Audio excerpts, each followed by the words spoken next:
अस्तिति भवन्तः महान्तः अनुगृह्णन्तु माङ्गल्यं तन्तुनानेन मम जीवनहेतुना कंठे बध्नामि सुभगे त्वं जीव सरदां सदां माङ्गल्यधारण मुहूर्तः शुभमुहूर्तोऽस्ति भवन्तो महान्तो अनुगृह्णन्तु शुभमुहूर्तोऽस्तु सुप्रतिष्ठितमस्तु ओं भूर्भुवस्वः इंद्र सोमं पिबतु क्षेमोऽस्तु नः श्रीर्वक्षस्वमायुष्यमारोग्यमावीदाक्षोभामानं मयीयते धान्यं धनं वसुं बहुपुत्रलाभं शतसंवत्सरं दीर्घमायुः अपुत्रापुत्रिणः सन्तु पौत्रिणः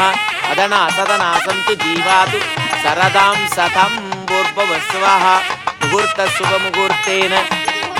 महान्तोऽनुगृह्णन्तु शुभमुहूर्तोऽस्तु सुप्रतिष्ठितमस्तु।